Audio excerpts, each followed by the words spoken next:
और दिल्ली एनसीआर की हवा बेहद खराब स्तर तक पहुंच गई है। पूरे एनसीआर में धुंध की चादर देखने को मिल रही है और ये कोई प्राकृतिक धुंध नहीं बल्कि स्मॉग है। और इसे देखते हुए सरकार ने ग्रैब 2 लागू कर दिया है और इसके तहत कोयले और जलाऊ लकड़ी के इस्तेमाल पर रोक लगा दी गई है।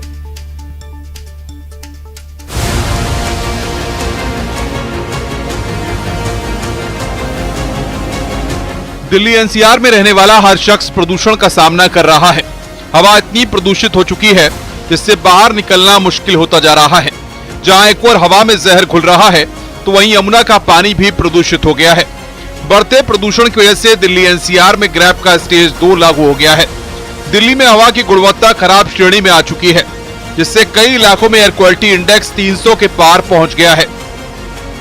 इस तरीके से आपको सफेद चादर अब देखने को मिलेगी, लिहाजा क्योंकि इसके पीछे की वजह माना जाता है एयर की इंटेंसिटी यानी बहुत धीरे हो जाती है, जो विंड स्पीड होती है वो धीरे हो जाती है और ऐसे में प्रदूषण का स्तर दिखने लगता है और जो कि बुजुर्गों के लिए और बच्चों के लिए खतरनाक होता है। लिहाजा तमाम तरीके की पाबंदियां लगाई जाती हैं, जिसमें सबसे मुख्यतः है सीएनडी वेस्ट मैनेजमेंट को लेकर और उसको प्रॉपर ढका जा सके, उसकी गाइडलाइंस का अनुपालन किया जा सके।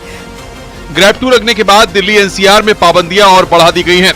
एयर क्वालिटी मैनेजमेंट कमीशन ने एनसीआर और आसपास के इलाकों में बढ़ते प्रदूषण को देखते हुए ये आदेश जारी किए हैं। नोएडा के आसमान में भी धुंध छाई हुई है, इससे खुली हवा में सांस लेना मुश्किल है।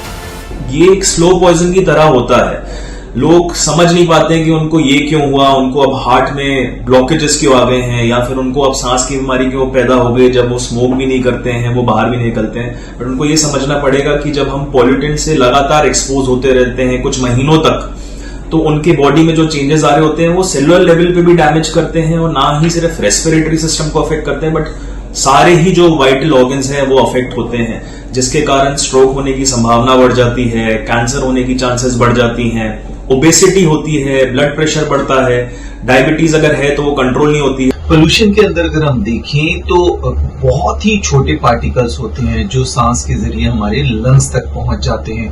खासतौर पे वो लोग जिनको पहले से कोई लंग्स से संबंधित प्रॉब्लम है, जिनको अस्थमा है, सीओपीडी है, जो बुजुर्ग लोग हैं, एल्डरली लोग हैं, इन लोगों को खास सावधानी रखने की जरूरत है। छोटे बच्चे जिनके लंग्स डेवलपिंग फेज के अंदर होते हैं उनको भी खासतौर पे ध्यान रखने की जरूरत है। गाजियाबाद का भी यही हाल है। दिवाली से पहले ही सांसों पर खतरा मंडराने लगा है। दमा के मरीजों को दिक्कतों का सामना करना पड़ रहा है। एग्जॉस्ट नहीं यूज करना, घर पे अगर आप अगरबत्ती धूप बत्ती इस्तेमाल करते हैं, ये सारी चीजें और बाहर की हवा मिलके जो पोल्यूशन क्रिएट करती है, जब वो हम इनहेल करते हैं तो वो सबके लिए हानिकारक होता है। बच्चों के लिए और ज्यादा हानिकारक इसलिए होता है क्योंकि उनकी ग्रोइंग एज होती है, उनका मेंटल और फिजिकल डेवलपमेंट चल रहा होता है। अगर वो इस समय पे इतने सारे पोल्यूटेंट से एक्सपोज होते हैं तो उनका डेवलपमेंट हैम्पर होता है, जिसके कारण उनकी मेंटल ग्रोथ अच्छी नहीं होती है, फिजिकल ग्रोथ अच्छी नहीं होती है। एयर क्वालिटी इंडेक्स काफी ज्यादा होता है, उस समय आप अवॉइड करें बाहर वॉक करना, और अगर आपको बाहर जाना भी पड़ रहा है तो आप मास्क पहन सकते हैं। मास्क आपके एटलीस्ट जो धूल के कण है उनसे आपको प्रोटेक्ट कर सकता है। वहीं आगरा में ठंड बढ़ने के साथ वायु प्रदूषण बढ़ गया है। यहाँ ताजगंज इलाका प्रदूषण के सबसे खतरनाक जोन में पहुंच गया है। हवा में धूल के कणों की वजह से लोगों को खांसी, आंखों में जलन की दिक्कत हो रही है। सर्दियां आने में अभी थोड़ा वक्त बचा है, लेकिन हवा में जहर घुलता जा रहा है, जो परेशानी लगातार खड़ी कर रहा है। Bureau report, news 18।